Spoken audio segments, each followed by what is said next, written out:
बिस्मिल्लाहिर्रहमानिर्रहीम। लाखों करोड़ों दुरूदो सलाम मोहम्मद मुस्तफ़ा सल्लल्लाहु अलैहि वसल्लम और आले मोहम्मद पर। मैं हूं उमर दराज गोंदल। इस्लामाबाद में पाकिस्तान तहरीक इंसाफ ने कल ही कह दिया था कि अब हम असेंबलियों में नहीं बैठेंगे, हम बायकॉट करेंगे और हम असेंबलियों के बाहर अपनी असेंबली लगाएंगे, जिसको वो असल असेंबली या हकीकी असेंबली समझते हैं, यानी जो लोगों के असल वोटों से जीत कर आई हैं। अच्छा, आज जब ये सारी गुफ्तगू वहां पर हो रही थी तो पाकिस्तान तहरीक इंसाफ की जो लीडरशिप है, जिसमें हमने ये देखा कि बैरिस्टर गौहर खुद मौजूद थे, असद कैसर साहब मौजूद थे और उनके अलावा आमिर डोगर मौजूद थे, और उसके उनसे हट के जो दीगर शख्सियात में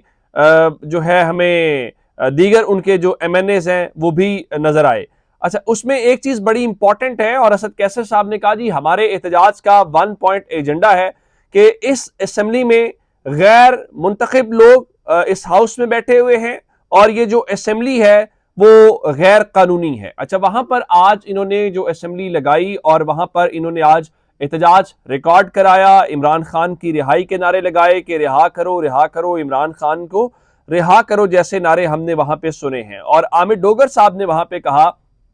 कि हम अपने अरकान की नाअहलियों और सजाओं की मजम्मत करते हैं, अलीमा खान के दोनों बेटों की गिरफ्तारी की भी मजम्मत करते हैं। जब तक कौमी असेंबली का इजलास चलेगा हम असेंबली के बाहर अपनी असेंबली लगाएंगे। ये आज उन्होंने वहां पर अपना जो मौकिफ है वो दिया है, और जाहिर है वहां पे नारेबाजी भी हो रही थी। और फिर बैरिस्टर गौहर ने बात की, उनका देखें हमें स्पेस नहीं दी जा रही और जो हमारे MNAs हैं उनको फारिग कर दिया गया है, नाअहल कर दिया गया है, और सुप्रीम कोर्ट में हमारे केसेस जो हैं वो नहीं लगाए जा रहे, और बदकिस्मती से जो हमारी आवाज़ है वो दबा दी गई है या हमारी आवाज़ जो है वो दबती गई है, जिसकी बुनियाद के ऊपर अब वो ये एहतजाज करते हुए नजर आ रहे हैं। अब उसमें इन्होंने जब एहतजाज किया तो कौमी असम्बली का इजलास भी मुलतवी हुआ।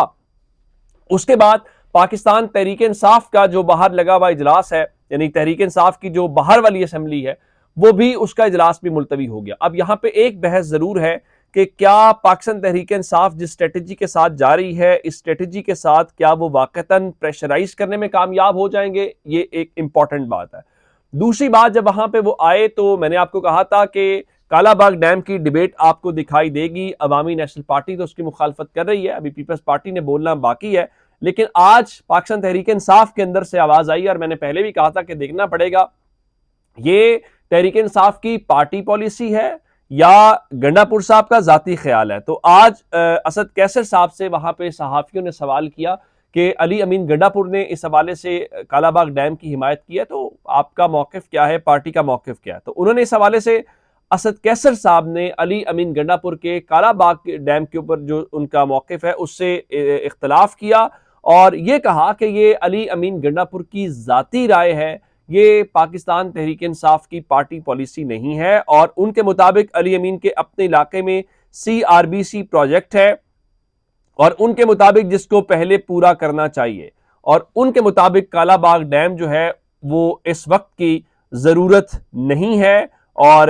सिर्फ यहां तक नहीं कहा बल्कि उन्होंने ये भी कहा कि जाहिर है कि ये मुतनाज़ा चीजों को अभी छेड़ने की कोई जरूरत नहीं है। अब गंडापुर साहब बाकी किसी को क्या कायल करेंगे, उनकी अपनी पार्टी के अंदर जो है वो भी आवाजें उनके खिलाफ है, लेकिन अली अमीन गंडापुर भी रुक नहीं रहे और अली अमीन गंडापुर ने आज फिर कालाबाग डैम के हवाले से गुफ्तगू की है और उन्होंने कहा है कि कालाबाग डैम पर सियासत करें तो अलग बात है, लेकिन कालाबाग डैम से 3 सूबों को फायदा मिलेगा। सिंध को कालाबाग डैम पर इश्यूज हैं, मेज पर बैठें, बात करें। कालाबाग डैम जो है वो मुल्क की जरूरत है, सियासत की वजह से ये मंसूबा रुका हुआ है, ऐसा डैम न बनाना मुल्क और नस्लों के साथ ज्यादती है। लेकिन यहां पर इंपॉर्टेंट बात है कि गंडापुर साहब जो है वो अपनी पार्टी को पहले कायल करें, और ये आवाज अगर तहरीक इंसाफ की है तो फिर मौसर आवाज के तौर पे सामने आना चाहिए और उनको बताना चाहिए कि ये हम सब का मौकिफ है, ये किसी अली अमीन गंडापुर का मौकिफ नहीं है, ये पाकिस्तान तहरीक इंसाफ का मौकिफ है। अच्छा, उसके साथ ही अली अमीन गंडापुर ने आज इमरान खान की रिहाई और इस्टेब्लिशमेंट के हवाले से भी बात की है और उन्होंने कहा जी इमरान खान की रिहाई में एक रुकावट है, वो क्या है? उनका जी उनका यानी इमरान खान का इस्टेब्लिशमेंट के साथ मसला चल रहा है और वो उन्होंने खुद ही हल करना है, वो इमरान खान ने हल करना है। उनका चूंकि मेरे पास तो इख्तियार नहीं है,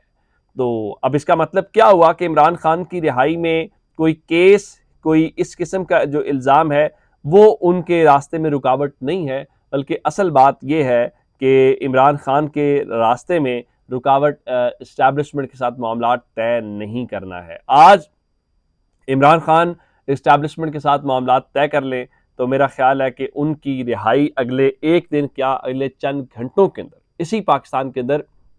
इन्हीं पाकिस्तान की अदालतों से हो जाएगी। अच्छा, अब अदालतों से बात शुरू हुई तो आज जनाबे चीफ जस्टिस याया आफरीदी ने ये फरमाया कि किसी को अदालत की बेहुरमती करने की इजाज़त नहीं देंगे। हमारे दोस्त अहमद वडाइस ने ट्विटर के ऊपर लिखा कि ये बात सुनकर जब जनाबे चीफ जस्टिस ने ये फरमाया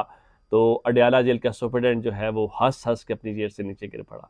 कि आप क्या बात कर रहे हैं। फिर किसी ने कहा ना, वो फलां शख्स अगर कोई ये कहे कि हमारे होते हुए किसी को खतरा नहीं है, तो क्या बिल्कुल ठीक है, जब हम खुद मौजूद हैं, हम खुद खतरा मौजूद हैं, तो हमारे होते हुए आपको किस किस्म का खतरा हो सकता है। अगर ये मौजूदा अदालतों की आप समझते हैं कि वो हुर्मत मौजूद है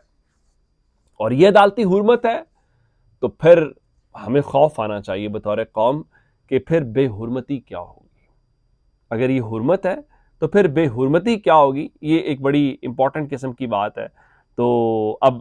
एक चीज़ और है और वो अदालतों से जुड़ी हुई है, और वो क्या है कि जनाब इस्लामाबाद हाई कोर्ट में नए अदालती साल का आगाज़ हो गया है और अब अदालतों की छुट्टियां ख़त्म हो गई हैं। जिस तरह मैंने आपको कहा था कि जिस तरह स्कूल के बच्चे पाकिस्तान में छुट्टियां करते हैं, इल्ला माशाल्लाह हमारे जजेस भी छुट्टियां करते हैं, तो स्कूल के बच्चे भी छुट्टियां करके वापस आ गए हैं और उसके साथ पाकिस्तान की अदालतों के जो जजेस हैं वो भी छुट्टियां करके वापस आ गए हैं। और अब इस्लामाबाद हाई कोर्ट में चूँकि जनाब डोगर साहब की अब कोर्ट है, तो चीफ जस्टिस सरफराज डोगर ने फुल कोर्ट इजलास जो एडमिनिस्ट्रेटिव साइड के ऊपर है वो बुला लिया है और कल दिन 2 बजे इस्लामाबाद हाई कोर्ट के अंदर ये जो फुल कोर्ट मीटिंग है वो तलब की गई है और इस्लामाबाद हाई कोर्ट के जो तमाम जजेस हैं उनको इस फुल कोर्ट मीटिंग से मुतल्लिक आगाह कर दिया गया है। मेरे ख्याल से कल ये एक और ख़बर होगी कि इस्लामाबाद हाई कोर्ट के अंदर कितने जजेस शरीक हुए और कितने जजेस शरीक नहीं हुए। उसकी एक मिसाल यूँ ले लीजिए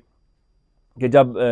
जस्टिस डोगर को चीफ जस्टिस बनाया गया तो उनकी ओथ टेकिंग सेरेमनी में कौन कौन लोग हैं। सच्ची बात तो यह है कि जस्टिस डोगर को जैसे ले जाया गया है और फिर जिस तरह आईनी बेंच ने फैसला दिया है, ये अभी नहीं है, एक वक्त आएगा और तारीख इसका तयन करेगी और ये बताएगी कि ये एक दुरुस्त फैसला नहीं था या ये आइन की स्पिरिट के मुताबिक फैसला नहीं था, ये डंडे की वाला फैसला था, ये जोर वाला फैसला था। और ज़ाहिर है इस वक्त तो अगर आप बात करेंगे तो आपके ऊपर तौहीन अदालत लगा देंगे, लेकिन शायद तारीख उनको वो कबूलियत नहीं बख्शेगी। हमने माजी में भी एक डोगर साहब देखे थे, उनके मुतालिक आज तारीख क्या कहती है वो सब जानते हैं। अच्छा, उससे हट के जी एक बात और है, इमरान खान की सेहत से मुतालिक एक जो अहम खबर आई है वो एक रिपोर्ट है जो सामने आई है और ये जो सेंट्रल जेल मेडिकल ऑफिसर हैं उनके हवाले से है और जो उन्होंने अदालत में जमा कराई है। उसमें बताया गया है कि इमरान खान के जो के हवाले से उनका जो ब्लड प्रेशर है वो 120/70 है, यानी नॉर्मल है। उनकी जो नब्स है वो 49 उसका काउंट है, जो पर मिनट उसका काउंट होता है। तो अब उसके अलावा बताया गया जी उनका टेम्परेचर नॉर्मल है, ऑक्सीजन लेवल उनका 99% नॉर्मल है, लेकिन अब उनके जो दांत हैं और जो कान हैं उनकी हवाले से कहा गया कि जो है वो सपोर्टिव मैनेजमेंट की जाए। और अब वो सपोर्टिव मैनेजमेंट क्या होगी या कैसे होगी, लेकिन बहरहाल ये जो है वो इसका बेहतरीन हल ये है कि इमरान खान और उनकी फैमिली को जहाँ से वो करवाना चाहते हैं करवाने दिया जाए। एज ऑफ दिस मोमेंट मुलाकातों का भी आज दिन है, तो नईम हैदर पंजोती साहब कह रहे थे कि हम जा रहे हैं मुलाकातें करने के लिए, मुलाकात करने दी जाती है कि नहीं दी जाती। मेरा ख्याल है वो शाम तक उनकी सेहत से मुतालिक उनकी फैमिली भी इसके ऊपर ज़रूर कमेंट करेगी। अपना बहुत सारा ख्याल रखिएगा। खुदा हाफिज़।